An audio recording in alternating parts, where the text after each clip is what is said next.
नमस्कार साथियों, बहुत बहुत स्वागत है आपका इस क्लास में। इस क्लास में भी हम पिछली क्लास की तरह 125 प्रश्नों को हल करेंगे। प्रश्न थोड़े से आसान है तो कोशिश करिएगा कि 120 से ज्यादा प्रश्न आपके सही हों। चलिए देखते हैं पहला प्रश्न है कसाई बाड़ा कहानी के लेखक कौन है। मैं सिर्फ प्रश्न को पढ़ूंगी और उत्तर बताऊंगी। कसाई बाड़ा कहानी के लेखक कौन है, आप अपना उत्तर कमेंट में देते रहिए।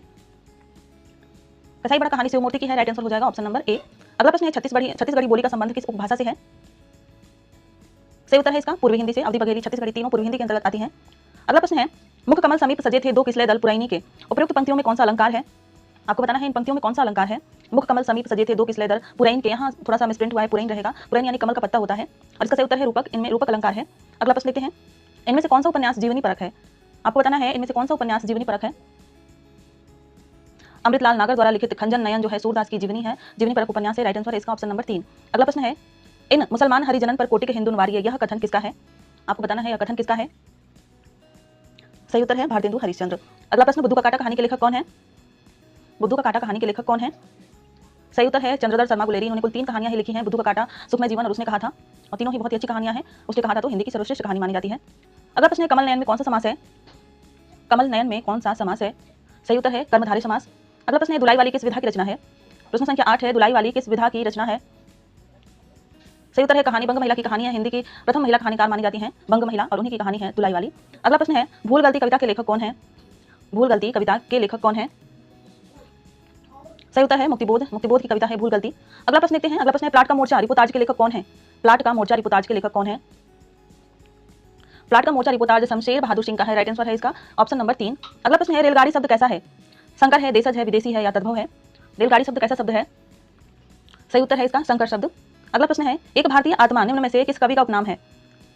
एक भारतीय आत्मा निम्न में से किस कवि का उपनाम है। सही उत्तर है इसका माखनलाल चतुर्वेदी। इनको एक भारतीय आत्मा भी कहा जाता है। अगला प्रश्न देखते हैं प्रश्न संख्या 13 प्रेमचंद की अंतिम कहानी कौन सी थी। प्रेमचंद की अंतिम कहानी कौन सी मानी जाती है। सही उत्तर है कफन। कफन प्रेमचंद की अंतिम कहानी मानी जाती है। प्रकाशन वर्ष इसका 1936 है। अगला प्रश्न आल्हाखंड नामक काव्य ग्रंथ का दूसरा नाम क्या है। आल्हाखंड नामक काव्य ग्रंथ का दूसरा नाम क्या है, क्या कहा जाता है। सही उत्तर है इसका परमाल रासो। जगनिक की रचना है परमाल रासो, जिसे आल्हाखंड के नाम से जाना जाता है। अगला प्रश्न है निम्नलिखित में से अष्टछाप के कवि कौन नहीं है। सूरदास, मलुकदास, नंददास या अछीत स्वामी। इनमें से कौन जो है अष्टछाप का कवि नहीं है। सही उत्तर है मलुकदास। सारे प्रश्न बहुत ही आसान है, इसलिए मैं फिर से कहूंगी कि आप लोग कम से कम कोशिश करिए कि 120 से ज्यादा प्रश्न सही हों। अष्टछाप के संस्थापक कौन है, आपको बताना है इसमें से अष्टछाप के संस्थापक कौन है। सही उत्तर है विठलनाथ। अगला प्रश्न देखते हैं। अगला प्रश्न है निर्गुण ज्ञानाश्रयी शाखा का दूसरा नाम क्या है। राम भक्ति शाखा, कृष्ण भक्ति शाखा, संत साहित्य या सूफी साहित्य। निर्गुण ज्ञानाश्रयी शाखा का दूसरा नाम क्या है। सही उत्तर है संत साहित्य। इसे संत साहित्य भी कहा जाता है। अगला प्रश्न है हिंदी साहित्य का इतिहास लिखने वाले प्रथम लेखक कौन है। हिंदी साहित्य का इतिहास लिखने वाले प्रथम लेखक कौन है। सही उत्तर है गासादा तासी। ठीक है, इस्तवार द लालित रेत्यूर इंद्रिय हिंदुस्तानी इनका इतिहास ग्रंथ है। अगला प्रश्न है कबूतर खाना किसका उपन्यास है। कबूतर खाना किसका उपन्यास है, ये कई बार परीक्षाओं में पूछा जाता है, बहुत ही महत्वपूर्ण प्रश्न है। शैलेश मटियानी का उपन्यास है, ऑप्शन बी इसका राइट आंसर हो जाएगा। अगला प्रश्न है संघर्ष किसका काव्य है। संघर्ष किसका काव्य है। गोपाल राय, गोपाल दास नीरज, महावीर प्रसाद या रेणु। सही उत्तर है गोपाल दास नीरज। अगला प्रश्न है सदादर्श किसकी पत्रिका है। लाला श्रीनिवास दास की, बाबू तोताराम की, प्रेमघन की या भारतेंदु की। सदादर्श किसकी पत्रिका है, तो यह है निवास दास की, यानी लाला श्रीनिवास दास की। परीक्षा में ऑप्शन इस तरह से भी दिया जा सकता है, इसका भी ध्यान दीजिएगा। निवास दास, इनका पूरा नाम श्रीनिवास दास है और यह पत्रिका 1874 से प्रकाशित होती थी, इसका भी ध्यान दीजिएगा। अगला प्रश्न है इंडियन प्रेस की स्थापना कब हुई थी। बहुत ही महत्वपूर्ण प्रश्न है, इंडियन प्रेस की स्थापना कब हुई थी। सही उत्तर है 1884 ईस्वी में। अगला प्रश्न है सरस्वती का प्रकाशन कब हुआ था, कब शुरू हुआ था सरस्वती का प्रकाशन, आपको बताना है। सही उत्तर है 1900 ईस्वी में। 1903 ईस्वी से आचार्य महावीर प्रसाद द्विवेदी इसके संपादक रहे थे, लेकिन यह 1900 से प्रकाशित होती थी। अगला प्रश्न है कि आ कैसा वर्ण है, कैसा स्वर है। विवृत है, अर्धसंवृत है, समृद्ध है या अर्धसंवृत है। तो आ जो है विवृत है, सही उत्तर है इसका ऑप्शन नंबर ए। अगला प्रश्न है निम्न में से योजक चिन्ह है, क्या बहुत ही आसान सा प्रश्न है। योजक चिन्ह है ऑप्शन नंबर 4 वाला, इसे योजक चिन्ह कहते हैं। अगला प्रश्न देखते हैं 25 के बाद प्रश्न संख्या 26 काव्य प्रकाश किसका ग्रंथ है। दंडिका, हेमचंद का, मम्मट का या विश्वनाथ का। काव्य प्रकाश किसका ग्रंथ है, तो काव्य प्रकाश जो है मम्मट की रचना है, तो ऑप्शन नंबर 3 इसका राइट आंसर हो जाएगा। अगला प्रश्न देखते हैं प्रश्न संख्या 27 है ज और य का पूर्ण रूप क्या है, यानी ज और य को मिलाकर इसमें से कौन सा अक्षर बनेगा, कौन सा वर्ण बनेगा। तो सही उत्तर है ज्ञ। ज और य का पूर्ण रूप है ज्ञ। अगला प्रश्न देखते हैं रीति सिद्ध कवि इनमें से कौन है, आपको बताना है इसमें से रीति सिद्ध कवि कौन है। बहुत ही महत्वपूर्ण प्रश्न है और बार बार पूछा जाता है, बिहारी जो है रीति सिद्ध कवि है। अगला प्रश्न चांद पत्रिका का प्रकाशन कब शुरू हुआ था। चांद पत्रिका हिंदी साहित्य में बहुत ही महत्वपूर्ण स्थान रखती है। इसका प्रकाशन 1920 ईस्वी से आरंभ हुआ था, ऑप्शन नंबर 2 इसका राइट आंसर है। अगला प्रश्न है सबरस किसका ग्रंथ है। मुल्ला दाऊद, मुल्ला वजही, देवसेन या धवन।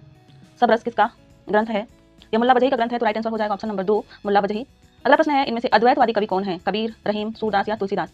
इसमें से अद्वैतवादी कवि कौन है, और इसका सही उत्तर है कबीरदास। अगला प्रश्न देखते हैं। अगला प्रश्न है सिद्धों की संख्या कितनी मानी जाती है। सिद्धों की संख्या कितनी मानी जाती है। सही उत्तर है 84 सिद्ध माने जाते हैं, नौनाथ माने जाते हैं, 12 आलवार माने जाते हैं। अगला प्रश्न है यामा किसका काव्य संग्रह है। यामा किसका काव्य संग्रह है। सही उत्तर है महादेवी वर्मा का। यामा जो है महादेवी वर्मा का काव्य संग्रह है। राइट आंसर है ऑप्शन नंबर 2। अगला प्रश्न है सेतुबंध किसका रेखा चित्र है? बनारसीदास चतुर्वेदी का, महादेवी वर्मा का, डॉक्टर नगेंद्र का या शुक्ल जी का? सेतुबंध किसका रेखा चित्र है? सही उत्तर है महादेवी वर्मा का। अगला प्रश्न है मैला आंचल किसका उपन्यास है? सही उत्तर है रेणुका। मैला आंचल जो है फणीश्वरनाथ रेणु का उपन्यास है। अगला प्रश्न देखते हैं। अगला प्रश्न है स्मृति लेख किसका संस्मरण है? स्मृति लेख किसका संस्मरण है? सही उत्तर है अज्ञेय का। अगला प्रश्न बाहुबली गीति नाट्य किसका है? कुंथा जैन का, चंद्रशेखर का, डॉक्टर विनय का या पंत का? बाहुबली गीति नाट्य किसका है? सही उत्तर है कुंथा जैन का। अगला प्रश्न है भारतेंदु की अंतिम यात्रा साहित्य कौन सा है? सरयू यात्रा, लखनऊ यात्रा, बलिया यात्रा या मेहदावल यात्रा? भारतेंदु का अंतिम यात्रा साहित्य कौन सा है? सही उत्तर है इसका बलिया यात्रा। यह भारतेंदु जी की अंतिम यात्रा साहित्य है। अगला प्रश्न है रूस की सैर यात्रा साहित्य किसने लिखा है? सांस्कृत्यायन ने, नेहरू ने, भारतेंदु ने या यशपाल ने? रूस की सैर किसका यात्रा साहित्य है? तो यात्रा साहित्य यह है नेहरू जी का। राइट आंसर है ऑप्शन बी। अगला प्रश्न है शुद्ध शब्द का चयन करना है। ऑप्शन 1, 2, 3, 4 कौन सा सही होगा आपको बताना है। यह बार बार पूछा जाता है परीक्षाओं में और फिर भी विद्यार्थियों से गलती हो ही जाती है। दोनों जो आधा रहेंगे प्रश्न 40 का उत्तर होगा ऑप्शन नंबर 3। ठीक है, अगला प्रश्न देखते हैं। 40 के बाद प्रश्न संख्या 41 है। झूला नट उपन्यास के रचनाकार कौन है? झूला नट उपन्यास के रचनाकार कौन है? यह रचना है मैत्रेयी पुष्पा की, 1999 में प्रकाशित हुई थी। राइट आंसर है ऑप्शन 1। अगला प्रश्न देखते हैं निशीथ का उपयुक्त अर्थ क्या होगा? अर्धरात्रि का समय, संध्या का समय, प्रातःकाल का समय या इनमें से कोई नहीं? निशीथ का क्या अर्थ होगा? सही उत्तर है अर्धरात्रि का समय। इसके लिए निशीथ शब्द का प्रयोग किया जाता है। अगला प्रश्न है रस सूत्र की अनुमितिवादी व्याख्या करने वाले आचार्य कौन है? यानी जो अनुमिति का सिद्धांत है वह किसका है? सही उत्तर है आचार्य शंकुक का। अगला प्रश्न है हस्तक्षेप का शुद्ध शब्द कौन सा है? हस्तक्षेप का शुद्ध शब्द कौन सा है? सही उत्तर है हस्तक्षेप। हस्तक्षेप नहीं होता है, हस्तक्षेप होता है। अगला प्रश्न है मैथिली बोली के लोकप्रिय कवि कौन है? मैथिली बोली के लोकप्रिय कवि कौन है? और सही उत्तर है विद्यापति, जिन्हें मैथिल कोकिल भी कहा जाता है। अगला प्रश्न है निम्नलिखित में से किसने पुष्टि मार्ग की स्थापना की थी? किसने की थी पुष्टि मार्ग की स्थापना? तो वो थे वल्लभाचार्य, यानी ऑप्शन 2 इसका राइट आंसर हो जाएगा। अनामिका काव्य किनके द्वारा रचित है? अनामिका काव्य किनके द्वारा रचित है आपको बताना है। सही उत्तर है निराला के द्वारा। ठीक है, अगला प्रश्न है आंसू शब्द कैसा है? तद्भव है, तत्सम है, देशज है या विदेशी है? आंसू शब्द कैसा है? सही उत्तर है इसका तद्भव। आंसू तद्भव है, उसका तत्सम हो जाएगा अश्रु। ठीक है, गंगा एक नाम है, गंगा का एक और नाम क्या है इनमें से? विष्णुपदी, हंस, सुता, सुरसर और धेनुमती? सही उत्तर हो जाएगा विष्णुपदी। गंगा का अन्य नाम विष्णुपदी भी है। अगला प्रश्न है निम्नलिखित में से कौन सा शब्द स्त्रीलिंग नहीं है? मानी, रानी, पानी, कहानी? कौन सा शब्द स्त्रीलिंग नहीं है? सही उत्तर है पानी। पानी स्त्रीलिंग नहीं है। जैसे मान लीजिए पानी बहता है कहते हैं, बहती है नहीं कहते हैं। ठीक है, शुद्ध वर्तनी का चयन करना है हमें। इनमें से प्रश्न संख्या 51 का ऑप्शन 1, ऑप्शन 2, ऑप्शन 3 या ऑप्शन 4 कौन सा सही हो जाएगा? सही है इसका ऑप्शन नंबर 3, कुमुदनी होता है। सही इस तरह से लिखा जाएगा। अगला प्रश्न है प्रेम वाटिका नामक ग्रंथ के रचयिता कौन है? रसखान, रहीम, नंददास या मीराबाई? प्रेम वाटिका भी बहुत ही प्रसिद्ध रचना है रसखान की। राइट आंसर हो जाएगा ऑप्शन नंबर 1। अगला प्रश्न देखते हैं नए इलाके में किसकी काव्य कृति है? नए इलाके में किसकी काव्य कृति है? प्रश्न बहुत इंपॉर्टेंट है। सही उत्तर है अरुण कमल। यह रचना अरुण कमल जी की है। अगला प्रश्न है पवन का शुद्ध संधि विच्छेद इनमें से कौन सा होगा? सही उत्तर हो जाएगा इसका 1, पोधन अन पवन होता है। अगला प्रश्न है निम्नलिखित में द्वंद्व समास का शब्द कौन सा है? द्वंद्व समास का शब्द इसमें से कौन सा है? सही उत्तर हो जाएगा आज कल, यानी आज और कल।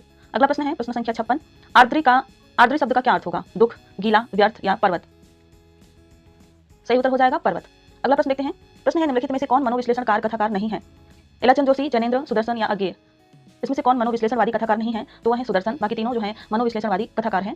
अगला प्रश्न है कनक कनकति चौगुनी मादकता अधिकाय में कौन सा अलंकार है? बहुत ही आसान सा प्रश्न है। प्रश्न कठिन तब हो जाता है जब इसके भेदों से पूछ लिया जाता कि यह इसमें यमक का कौन सा भेद है या अनुप्रास का कौन सा भेद है। हालांकि इसमें कौन सा अलंकार है? यमक अलंकार। ठीक है, अथ शब्द का विलोम क्या होगा? अगला प्रश्न है अथ शब्द का विलोम क्या होगा? सही उत्तर है इति। अथ का विलोम शब्द हो जाएगा इति। अगला प्रश्न है वियोगी हरि का वास्तविक नाम क्या है? यह बहुत ही महत्वपूर्ण प्रश्न है। वियोगी हरि जी का वास्तविक नाम क्या था? प्रश्न संख्या 60 आपको बताना है। इनका नाम था हरि प्रसाद द्विवेदी। ठीक है, अगला प्रश्न है हिंदी में यथार्थवादी एकांकी के जनक कौन माने जाते हैं? यह भी बहुत ही महत्वपूर्ण प्रश्न है। रामकुमार वर्मा हिंदी में यथार्थवादी एकांकी के जनक माने जाते हैं। अगला प्रश्न है माधव विलास के रचनाकार कौन है? लल्लूलाल, सदल मिश्र, सदासुखलाल, रामप्रसाद निरंजनी? माधव विलास किसकी रचना है? यह रचना है लल्लूलाल की। अगला प्रश्न खेचर का पर्याय क्या होगा? आकाश में चलने वाला, पक्षी, ग्रह या इनमें से सभी? खेचर का पर्याय क्या होगा इसमें से? पर्यायवाची। सही उत्तर है यह सभी। आकाश में चलने वाला, पक्षी और ग्रह सभी के पर्यायवाची खेचर है। अगला प्रश्न है हिंदी कोविद रत्नमाला के लेखक कौन है? महावीर प्रसाद द्विवेदी, श्याम सुंदर दास, रामचंद्र शुक्ल, भारतेंदु हरिश्चंद्र? सही उत्तर है श्याम सुंदर दास। अगला प्रश्न आधा पात बबूल का तामे तनिक पिशान लाला जी करने लगे छठे हलमा से दान, उपयुक्त दोहे में कौन सा रस है? सही उत्तर है हास्य रस। इसमें हास्य रस है। अगला प्रश्न देखते हैं लौकिक शब्द में प्रत्यय कौन सा है? किक, एक, अक, लोइक। आपको बताना है लौकिक शब्द में कौन सा प्रत्यय है और सही उत्तर है एक प्रत्यय। ठीक है, अगला प्रश्न है कागजी घोड़ा दौड़ाना का क्या अर्थ होता है? नकली घोड़ा दौड़ाना, बहुत परिश्रम करना, जांच पड़ताल करना या व्यर्थ की लिखापढ़ी करना? इसका सही उत्तर हो जाएगा व्यर्थ की लिखापढ़ी करना। अगला प्रश्न व्याप्त में संधि कौन सी है? विधनाप्त, व्याप्त। इसमें कौन सी संधि है? सही उत्तर है इसका यड़ संधि। इसमें यड़ संधि है।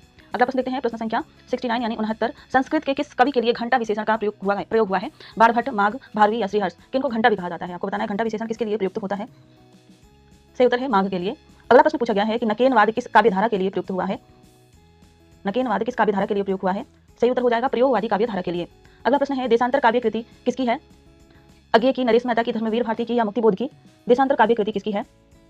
और सही उत्तर है इसका धर्मवीर भारती की। अगला प्रश्न है बुनी हुई रस्सी काव्य कृति किसकी है? बुनी हुई रस्सी काव्य कृति किसकी है? सही उत्तर है इसका भवानी प्रसाद मिश्र की। अगला प्रश्न है लालटेन की छत उपन्यास किसका है? निर्मल वर्मा, मनु भंडारी, उषा प्रेमवदा, जयशंकर प्रसाद। लालटेन की छत निर्मल वर्मा का उपन्यास है या निर्मला वर्मा नहीं है, निर्मल वर्मा ही है। तो राइट आंसर हो जाएगा ऑप्शन नंबर 1। अगला प्रश्न है आपका बंटी उपन्यास की लेखिका कौन है? उषा प्रेमवदा, चित्रा मुदगल, मनु भंडारी, निर्मल वर्मा। सही उत्तर है मनु भंडारी। आपका बंटी मनु भंडारी का उपन्यास है, बहुत ही महत्वपूर्ण उपन्यास है, बाल मनोविज्ञान का चित्रण किया गया है इसमें। योग वशिष्ठ के लेखक कौन है?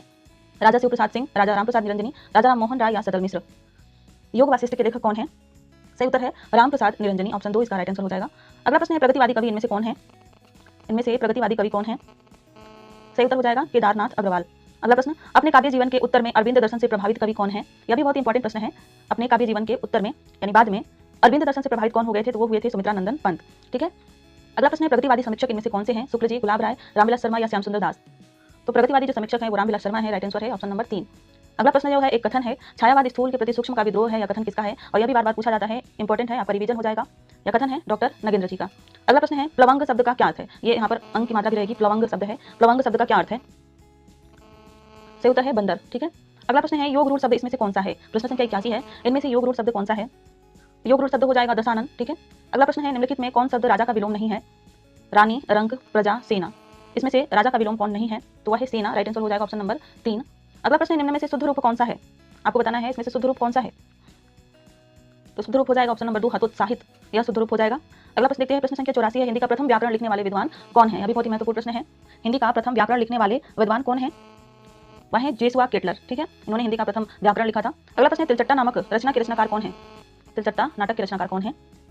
तिलचट्टा जो रचना है वो मुद्रा राक्षस की है, तो सही उत्तर हो जाएगा ऑप्शन नंबर 2। अगला प्रश्न है जयचंद्र प्रकाश के रचनाकार कौन है? यानी जयचंद्र प्रकाश किसकी रचना है? कमेंट में अपने उत्तर देते रहिए। या भट्ट केदार की रचना है? फास्ट कर रहे हैं हम इसको, तो फास्ट आंसर दीजिए। महाभारत की कथा पर आधारित नाटक इनमें से कौन सा है? प्रश्न संख्या 87 है, अंधा युग, अंधी गली, कोणार्क या आधे अधूरे। महाभारत की कथा पर आधारित नाटक आपको बताना है इनमें से कौन सा है। सही उत्तर है इसका अंधा युग। ठीक है, किसकी रचना है अंधा युग? कमेंट में ये भी बताइए। कौन सा नाटक मोहन राकेश कृत नहीं है? लहरों के राजहंस, आधे अधूरे, रक्त कमल या आषाढ़ का एक दिन। कौन सा इसमें से नाटक मोहन राकेश का नहीं है? सही उत्तर है इसका रक्त कमल, यह मोहन राकेश का नहीं है, बाकी तीनों मोहन राकेश के नाटक हैं। अगला प्रश्न है वाक्यम रसात्मकम काव्यम उक्ति के लेखक कौन है? मम्मट, विश्वनाथ, जगन्नाथ, वामन। वाक्यम रसात्मकम काव्यम, रसात्मक वाक्य ही काव्य है, किसकी उक्ति है? तो यह है विश्वनाथ की, राइट आंसर हो जाएगा ऑप्शन नंबर 2। अगला प्रश्न है घोर अहमनिष्ठ व्यक्तिवाद किस काव्यधारा की प्रवृत्ति है? छायावाद की, प्रयोगवाद की, प्रगतिवाद की या नई कविता की? घोर अहमनिष्ठ व्यक्तिवाद जो है प्रयोगवाद की प्रमुख प्रवृत्ति रही है। अगला प्रश्न है नैन नचाए कहे मुस्काए लला फिर आयो खेलन होली, इस पंक्ति के कवि कौन है? सेनापति, घनानंद, ठाकुर या पद्माकर। यह किसकी पंक्ति है? सही उत्तर है पद्माकर की पंक्तियां हैं यह। अगला प्रश्न है निम्न में से कौन सा ग्रंथ कालिदास प्रणीत है, यानी कालिदास का है? उत्तर रामचरितम, वृक्षकटिकम, मुद्रा राक्षस या मालवी काग्नि मित्रम। जो रचना कालिदास की है वह है मालवी काग्नि मित्रम, यानी ऑप्शन नंबर 3 सही हो जाएगा। अगला प्रश्न है जयशंकर प्रसाद का करुणालय का नाट्य रूप क्या है? यानी जयशंकर प्रसाद की जो रचना है करुणालय, इसका रूप क्या है? गीति नाट्य है, नाटक है, रेखा चित्र है या उपन्यास है? सही उत्तर है गीति नाट्य। अगला प्रश्न देखते हैं आदिकालीन साहित्य का प्रमुख रस क्या है? शांत रस, हास्य रस, करुण रस, वीर रस।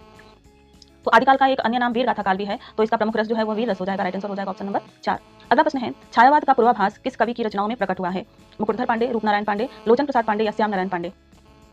छायावाद का पूर्वाभास किस कवि की कविताओं में यानी रचनाओं में प्रकट हुआ है? वो थे मुकुटधर पांडे, तो राइट आंसर हो जाएगा ऑप्शन नंबर 1। अगला प्रश्न है ग्वालियर की बोली इनमें से कौन सी है? बुंदेली है, ब्रजभाषा है, खड़ी बोली है या कन्नौजी है? ग्वालियर की बोली इनमें से कौन सी है? तो वह हो जाएगी बुंदेली। ठीक है। अगला प्रश्न है गोधूल का तद्भव क्या है? गोधूम का तद्भव क्या है? गेहूं है, गोबर है, गाय है या गोधन है? तो गोधूम का जो तद्भव है वो होता है गेहूं। सही उत्तर है इसका ऑप्शन नंबर 1। अगला प्रश्न है जीतने की इच्छा के लिए एक शब्द क्या होगा? जिजीविषा, जिगीषा, विजयेच्छा, जयेच्छु। जीतने की इच्छा के लिए एक शब्द बताना है आपको, वह हो जाएगा जिगीषा, ऑप्शन नंबर 2। अगला प्रश्न प्रश्न संख्या 98 के बाद प्रश्न संख्या 99 है भोजपुरी बोली की उत्पत्ति किससे हुई है? भोजपुरी बोली की उत्पत्ति इनमें से किस अपभ्रंश से हुई है? तो वह हुई है मागधी अपभ्रंश से, राइट आंसर हो जाएगा ऑप्शन नंबर 2। अगला प्रश्न है करुण के रस राजत्व का प्रतिष्ठात्मक रचना है, यानी इसमें से किस रचना में करुण का प्रतिष्ठापन किया गया है रस के राजा के रूप में? और सही उत्तर है इसका उत्तर रामचरितम में। अगला प्रश्न है बिनु पद चले सुने बिनु काना, कर बिनु कर्म करे विधि नाना, इस पंक्ति में कौन सा अलंकार है? यह भी परीक्षा में बार बार पूछा जाता है प्रश्न। ऐसे प्रश्न जो परीक्षाओं में पूछे जाते हैं हमेशा ही उन प्रश्नों को हमें जरूर ही याद रखना चाहिए, क्योंकि ऐसे प्रश्न जब आ जाते हैं और गलत हो जाते हैं तो बहुत दुख होता है। सही उत्तर है विभावना। अगला प्रश्न देखते हैं काव्य शोभा या कर्तारो धर्मा गुणः, काव्य गुण का यह सूत्र किसने लिखा है? आपको बताना है काव्य गुण का यह सूत्र किसने लिखा है। काव्य गुण का यह सूत्र जो है दंडी का है, माफ करिएगा वामन का है। सही उत्तर है ऑप्शन नंबर 3 वामन। अगला प्रश्न देखते हैं। अगला प्रश्न है सुख दुखात्मको रस कहने वाले आचार्य कौन है? सुख दुखात्मको रस कहने वाले आचार्य कौन है? सही उत्तर है रामचंद्र गुरचंद्र। अगला प्रश्न है काव्य मीमांसा के रचनाकार कौन है? भारवी, भास, श्रीहर्ष या राजशेखर? काव्य मीमांसा के रचनाकार कौन है? सही उत्तर है राजशेखर। काव्य मीमांसा राजशेखर की रचना है। अगला प्रश्न है यदि प्रेम स्वप्न है तो श्रद्धा जागरण है या पंक्ति किस निबंध से ली गई है? यदि प्रेम स्वप्न है तो श्रद्धा जागरण है या पंक्ति किस निबंध से ली गई है? तो यह पंक्ति है रामचंद्र शुक्ल के श्रद्धा एवं भक्ति, श्रद्धा भक्ति निबंध से। अगला प्रश्न है नारी स्वभाव सत्य सब कहाई अवगुण आठा सदा उर रहाई। यह पंक्ति किसकी है? सूरदास की, तुलसीदास की, रहीमदास की या रसखान की? नारी स्वभाव सत्य सब कहाई अवगुण आठा सदा उर रहाई, ये तुलसीदास की पंक्तियां हैं। राइट आंसर हो जाएगा ऑप्शन नंबर 2। अगला प्रश्न है चारु चंद्र की चंचल किरणें खेल रही हैं जलथल में, इसमें कौन सा अलंकार है? सही उत्तर है अनुप्रास अलंकार। इसमें अनुप्रास अलंकार है। अगर प्रश्न को कठिन बनाना होता तो अनुप्रास के भेद पूछा जाता। ठीक है, अगला प्रश्न है परख उपन्यास के रचयिता कौन है? यानी परख उपन्यास किसका है? यशपाल का, अगेय का, जैनेन्द्र कुमार का या रेणु का? परख उपन्यास किसकी रचना है? सही उत्तर है इसका जैनेन्द्र कुमार। अगला प्रश्न है हवा धीरे धीरे चल रही है में धीरे धीरे क्या है? विशेषण है, प्रविशेषण है, क्रिया विशेषण है या संज्ञा है? हवा धीरे धीरे चल रही है यह है क्रिया विशेषण, तो राइट आंसर हो जाएगा ऑप्शन नंबर 3। अगला प्रश्न पूछा गया है कि कैंची किस भाषा का शब्द है? अरबी, फारसी, तुर्की या उर्दू? कैंची जो है किस भाषा का शब्द है? बहुत ही महत्वपूर्ण प्रश्न है। कैंची तुर्की भाषा का शब्द है। राइट आंसर हो जाएगा ऑप्शन नंबर 3। अगला प्रश्न है फिर से हमें नाथों की संख्या बतानी है। नाथों की संख्या कितनी है? ध्यान रखिएगा 9 नाथ थे, तो राइट आंसर हो जाएगा ऑप्शन नंबर 3। अगला प्रश्न है रसराज के रचनाकार कौन है? भूषण, मतीराम, चिंतामणि, भिखारीदास? रसराज के रचनाकार कौन है? रसराज रचना जो है मतीराम की है। राइट आंसर है ऑप्शन नंबर 2। अगला प्रश्न देखते हैं। अगला प्रश्न है पहले मैं सन्नाटा बुनता हूँ किसकी पंक्ति है? ऊपर से थोड़ा सा कट गया है मात्राएं। पहले मैं सन्नाटा बुनता हूँ किसकी पंक्ति है? यह पंक्ति है अगेय की, तो राइट आंसर हो जाएगा ऑप्शन नंबर 3। अगला प्रश्न है धार उपन्यास के लेखक कौन है? धार उपन्यास के लेखक कौन है? सही उत्तर है संजीव। संजीव का यह उपन्यास बहुत ही महत्वपूर्ण उपन्यास है। 1990 में यह उपन्यास प्रकाशित हुआ था। दलित उपन्यास है यह, बहुत ही महत्वपूर्ण। अगला प्रश्न है मेरे नैना विरह की बेल भई पंक्ति किसकी है? मीराबाई की, सूरदास की, बिहारी की या घनानंद की? मेरे नैना विरह की बेल भय,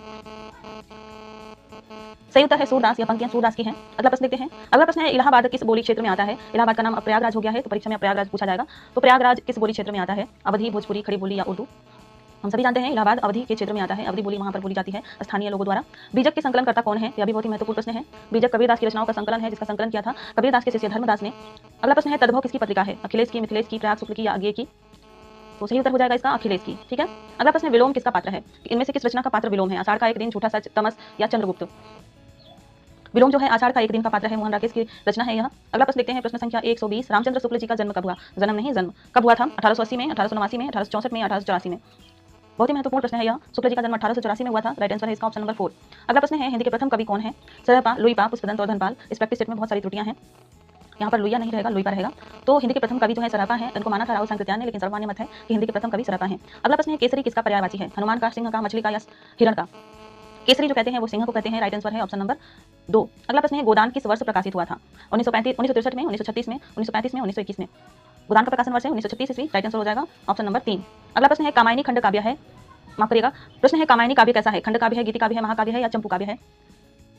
तो कामायनी जो है एक महाकाव्य है। राइट आंसर हो जाएगा ऑप्शन नंबर 3। अगला प्रश्न है प्रश्न संख्या 125 यानी अंतिम प्रश्न है पादप का पर्यायवाची इनमें से कौन सा है? सही उत्तर है पेड़। पादप का पर्यायवाची पेड़ होता है। तो इस प्रैक्टिस सेट में इतना ही। मिलेंगे अगली प्रैक्टिस सेट में, तब तक के लिए धन्यवाद। अपना ख्याल रखिएगा और अपनी पढ़ाई मन से कीजिएगा।